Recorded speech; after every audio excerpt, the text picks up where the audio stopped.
नमस्कार दोस्तों, आप सभी का स्वागत है एक बहुत ही ज्यादा डरा देने वाली हॉरर कहानी में। आज मैं आप लोग के साथ शेयर करने वाली हूँ नागपुर की सच्ची घटित भूतिया कहानी। आज की जो स्टोरी है यह आज से 20 से 25 साल पहले की घटित कहानी है। दोस्तों, नागपुर में एक मिडिल क्लास फैमिली थी जिसके अंदर 4-5 मेंबर थे, जैसे कि 2 भाई जिनका नाम था आनंद और किशोर। आनंद की जो वाइफ थी उसका नाम था संगीता और किशोर की शादी फिक्स हो गई थी। आनंद की जो माँ थी जानकी जी, वह बहुत ही बढ़िया लेडी थी। वह लोगों से प्यार वगैरह करती थी, लेकिन वह अपनी बहू से यानी बड़ी वाली बहू से बहुत ज्यादा परेशान थी। रीजन बस एक ही था कि जो संगीता थी उसका अफेयर किशोर के साथ चल रहा था। यहाँ पर जानकी जी चाहती थी कि उनका बेटा एकदम से सुधर जाए। उन्होंने बहुत बार अपने बेटे को बोला, छोटे वाले बेटे को, कि देख बेटा, वो तेरी भाभी है, ऐसी गलतियां तू मत कर। लेकिन दोनों सुधरने का नाम नहीं ले रहे थे। तब हार कर जानकी जी ने अपने छोटे वाले बेटे किशोर की शादी एक अच्छी लड़की से तय कर दी। उन्होंने इस उम्मीद में शादी तय की ताकि शादी हो जाने के बाद से किशोर सुधर जाएगा। दोस्तों, शादी का जो डेट था वह फाइनल हो गया और संगीता को बिल्कुल भी पसंद नहीं था शादी करना किशोर का, लेकिन क्या करे, सासू माँ के सामने उसका चलता नहीं था। यहाँ पर जानकी जी बहुत ही ज्यादा खुश थी। फाइनली शादी का डेट आ गया, शादी भी हो गई। जो नई नवेली दुल्हन घर पे आई थी उसका नाम था लता। लता की जो एज थी ना वो थोड़ी कम थी, यानी 16-17 साल के आसपास की थी एज। उसके अंदर बहुत ज्यादा बचपना भरा पड़ा था। लता किसी भी चीज को नहीं समझती थी, यहाँ तक कि उसका पति किसी और के साथ रह रहा है उसको ये सब कुछ भी पता नहीं था। बेचारी बहुत ज्यादा सीधी थी। फिर लता को जानकी जी ने बहुत कुछ सिखाया समझाया। धीरे धीरे लता अपने पति के ऊपर कंट्रोल करने लगी। लता और किशोर एक साथ रहने लगे एक कमरे में, और लता जो थी वह प्रेग्नेंट हो गई। यहाँ पर संगीता को पता चला कि लता प्रेग्नेंट है, तो उसने पूरे गांव में यह न्यूज फैला दिया कि लता जो है वह अपने मैके से बच्चा लेके आई है, किशोर का बच्चा नहीं है। फालतू में पूरे गांव में न्यूज फैल गया। न्यूज फैल जाने के बाद से जानकी जी की बहुत ज्यादा बुराई हुई। उन्होंने चुपचाप इन सारी चीजों को एक्सेप्ट कर लिया। उनको पता था कि उनके बेटे का ही बच्चा है। यहाँ पर किशोर की जो फीलिंग थी ना वो समझ नहीं पा रहा था कि उसको लता से प्यार है या संगीता से प्यार है। वह दोनों के साथ रहना चाहता था, लेकिन संगीता अंदर से बहुत ज्यादा जलती थी। वह अपनी सासू माँ से भी बहुत ज्यादा लड़ाई कर लेती थी। लता यहाँ पर अपने बच्चे को, यानी जो कोख में बच्चा था, उसको पालने लगी। लता को नहीं पता था कि वह 2 प्यारे से बच्चों की माँ बनने वाली है। डिलीवरी का टाइम आया। जब लता को पेन हुआ तो घर पे ही डिलीवरी करा दिया गया। यहाँ पर जानकी जी बहुत ज्यादा थक गई थी डिलीवरी करवाते समय। फिर उन्होंने लता को बोला कि देखो लता, तुम आराम कर चुकी हो, एक काम करो, तुम बच्चों को देखो, मैं थोड़े टाइम बाद उठूंगी तो बच्चों को मैं दूध पिला दूंगी। लता बोली कि ठीक है सासू माँ। अब जैसे ही सासू माँ सोई, इधर संगीता को मौका मिल गया।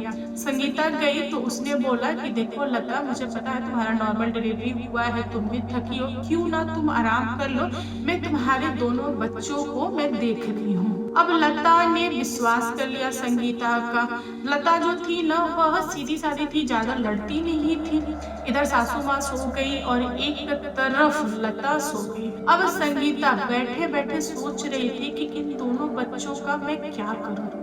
संगीता को ऑलरेडी 2 बेटा था। संगीता को ऐसा लगा कि अगर लता का जो लड़का है अगर वह जीवित रहा तो वह प्रॉपर्टी में आधा हिस्सा लेगा, और लता को मैं मार नहीं सकती। क्या रीजन दूंगी मैं, क्योंकि सासू माँ ने डिलीवरी कराया है, लता हेल्दी है, सब कुछ सही है। पूरे गांव में वह इस बात को फैला देंगे कि संगीता ऐसी है, हो सके तो हमारा रिश्ता भी टूट जाए, या फिर सासू माँ मुझे यहाँ रहने ना दे। क्योंकि सास ने बहुत बार चेताया था संगीता को कि देखो तुम अच्छे से रहोगी तो रखेंगे, नहीं तो तुम्हारे घर हम भेज देंगे और तुम्हारे माँ बाप को बुला कर सारी चीजें बता देंगे। जो आनंद था संगीता का पति, वह सब कुछ जानता था, लेकिन बेचारा करे तो करे क्या। वह हमेशा शांत रहता था और अपनी बीवी से दूर रहता था। यहाँ पर जानकी और लता दोनों सो गए हैं और लता को दो बच्चा था, एक लड़का था एक लड़की थी। जो लड़की थी वह अपने भाई से मात्र 20 से 25 मिनट पहले पैदा हुई और बाद में लड़का पैदा हुआ। यहाँ पर संगीता ने लता के बच्चे को, जो लड़की थी, उसको गलती से उठा लिया। उसको लगा ना कि मैं लड़का उठा रही हूँ। संगीता का सिर्फ एक मकसद था कि लड़के को इस दुनिया से हटा देना है। जानकी जी के यहाँ गाय भैंस वगैरह बहुत ज्यादा थी, तो दूध वगैरह जो था ना वो बल्टा में करके गांव में बेचा जाता था, शहर में बेचा जाता था। तो इवनिंग में जो दूध था ना वो बल्टा में ही था घर के यूज के लिए। तो संगीता ने लड़का समझ के जिस बेबी को उठाया वह लड़की थी और संगीता को पता नहीं था। उसने क्या किया कि उसके मुंह को बांध दिया ताकि बच्चा रोएगा नहीं, और उस दूध वाले बाल्टा में उसने उस बच्चे को डाल दिया। कुछ समय बाद बच्चे का दम टूट गया और उस बच्चे को दूध से निकाल के उसका कपड़ा चेंज करके, लंगोट चेंज करके उसको लेटा दी लता के बगल में और लता को जगा के वहां से चली गई। लता जब सो के उठी तो उसका जो एक बच्चा था, यानी जो बेटा था, वह रो रहा था। उसको उसने दूध पिलाया और उसके बाद उसको थपथपा के सुला दी। लता को लगा ना कि दूसरा वाला जो बच्चा है वह सो रहा है। लता को नहीं पता था कि वह दुनिया छोड़ चुका है। जब जानकी जी सो के उठी तब उन्होंने नोटिस किया कि एक जो बच्चा है उसमें कोई हलचल ही नहीं है। अब वह डर गए। उन्होंने उस बच्चे को हिलाया डुलाया, उसको बार बार चींटियां वगैरह काटा ताकि बच्चा रोए चिल्लाए, उसके पीछे मारा, लेकिन बच्चा ना ही रोया ना ही चिल्लाया। उन्होंने उसकी सांस चेक की, बच्चा जो था ना दुनिया छोड़ चुका था। अब लगी जानकी जी रोने और उन्होंने लता को लगी बोलने कि यह बच्चा कैसे, क्या हुआ, कैसे दुनिया छोड़ा, तुम क्या कर रही थी। तब लता डरती हुई बोली कि मम्मी जी गलती से मेरी आंख लग गई और मैं सोने से पहले भाभी के जी में दोनों बच्चे को करके सोई थी। यहाँ पर जानकी जी ने बुलाया संगीता को और पूछा कि संगीता, जब तुम यहाँ पे थी दोनों बच्चे यहीं पे थे, तो एक बच्चे का सांस कैसे टूटा। संगीता लगी ड्रामा करने के लिए, नहीं हमको नहीं पता, हमको कैसे पता, हो सकता हो बच्चा कमजोर हो। जानकी जी बोली कि देखो मैं पुराने टाइम की हूँ, तुम्हारे टाइम की नहीं हूँ, मुझे पता है कौन सा बच्चा कैसा है कैसा नहीं है। जब जानकी जी ने लंगोट खोला तब जाके संगीता को पता चला कि अरे वो तो लड़की थी, मैंने गलती से लड़की को मार दिया। अब संगीता अलग से टेंशन में और संगीता के चेहरे की जो रौनक थी ना वो हट गई। तब यहाँ पर जानकी जी को पता चल गया कि संगीता ने जानबूझ के मारा है।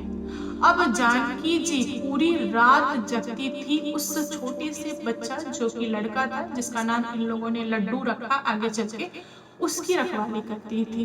दिन में लता उस बच्चे को देखती थी, रात जानकी जी नहीं सोती थी, पूरी रात जग के उसकी सेवा सत्कार करती थी। वह चाहती थी कि मेरी जो छोटी वाली बहू है वह और वह बच्चा सलामत रहे, क्योंकि संगीता का जो नेचर था दिन प्रतिदिन बहुत खराब होता गया। संगीता के मैके वाले आए, जानकी जी ने संगीता के मैके वाले के सामने सारा मुद्दा खोल के रख दिया। मैके वाले जो थे वह तंग आ गए, तो उन्होंने बोल दिया कि आपकी जो इच्छा हो बड़ी बहू के साथ कीजिए, हमको कोई प्रॉब्लम नहीं है। जो संगीता थी उसने खुलेआम कर दिया, सबको बोल दिया कि हाँ मेरा अफेयर है किसी साथ, जिसको जो करना हो कर लो। अब यहाँ पर जानकी जी थक गई थी चीजों से और वह डरने लगी थी कि लता को और छोटे वाले बेटे यानी लड्डू को कुछ ये संगीता करना दे। वह अपने रिस्क पे बच्चा पाल रही थी। धीरे धीरे समय बीता, जो लड्डू था वह 5-6 साल का हो गया था। लड्डू हमेशा अकेले रहना पसंद करता था। जब घर वाले पूछते थे कि बेटा तुम खेलने क्यों नहीं जा रहे हो, तुम अकेले क्यों रह रहे हो, तब लड्डू बोलता था कि मैं खेलने क्यों जाऊं, मेरे साथ तो एक दोस्त है। अब वो लड्डू की दादी जानकी जी पूछती थी कहाँ है तुम्हारा दोस्त बताओ, लेकिन लड्डू बार बार इशारा करता था कि देखो यहाँ है दादी यहाँ है, लेकिन जानकी जी को कुछ भी दिखाई नहीं देता था। जानकी जी ने उसका बचपना समझ के इस चीज को टाल दिया। किसी को नहीं पता था कि लड्डू के साथ जो इंसान था वह लड्डू की बड़ी बहन थी, जो कि आत्मा हो चुकी थी और वह अपने भाई से मिलने हमेशा आया करती थी। वह किसी को भी दिखाई नहीं देती थी। धीरे धीरे संगीता के अंदर इतनी ज्यादा जलन हो गई कि वह लड्डू को मारने का कोई भी मौका नहीं छोड़ती थी। हमेशा कुछ ना कुछ ट्राई करती थी। और हमेशा पॉसिबल नहीं है ना कि लता और जानकी जी हमेशा साथ में रहे। ऐसे टाइम पे जब अटैक करती थी संगीता, उसको बचाने वाली उसकी बहन रहती थी। अपने भाई से बहुत प्यार करती थी वह लड़की, और भाई को हमेशा बचा के रखती थी। यहाँ पर संगीता को लग गया था कि कोई तो शक्ति है जो इस लड़के को बचा सकता है। अब संगीता ने पूरे गांव में इस बात का अफवाह उड़ा दिया कि जो लता है उसने डायन विद्या सीखा है। डायन है वह मेरे बच्चों को टोना जादू कर देती है, पूरे गांव के लोग उससे परेशान हैं। मतलब झूठ मूठ का अफवाह फैला दिया। गांव वाले थे वे लोग मान गए। वे लोग लता को लगे परेशान करने, लता से दूर रहते थे। धीरे धीरे समय बीता। जो संगीता थी उसने अपनी सासू माँ को एक दिन गला दबा के दुनिया से ही हटा दिया। दोस्तों, जानकी जी की दुनिया छोड़ने के बाद से जो गांव वाले थे वे लोग इस बात को मानने के लिए रेडी हो गए कि लता ने ही अपनी सासू माँ को मारा है, और कुछ कुछ प्रूफ जो संगीता थी उसने गांव वालों को दिखा दिया। अब गांव वाले लता को उस गांव में रहने से मना कर दिया। लता हार कर अपने मैके आ गई अपने बेटे को लेके। उस दिन के बाद से जो लड्डू था अपनी बहन से मिलता था, लेकिन लता को कोई भी प्रॉब्लम नहीं था। संगीता भी उधर खुश हो गई क्योंकि जो किशोर था वह हमेशा उसके साथ रहता था। लता ने ठान लिया था कि वह कभी भी अपने ससुराल नहीं जाएगी। उस दिन के बाद से जो भी चीजें थी सब कुछ नॉर्मल हो गई। तो दोस्तों, आप लोग बताओ आप लोगों को कहानी कैसी लगी? कहानी पसंद आए तो प्लीज लाइक एंड शेयर कीजिएगा, और मेरे चैनल पे न्यू आए हो तो चैनल को सब्सक्राइब करना। Thank you, bye bye.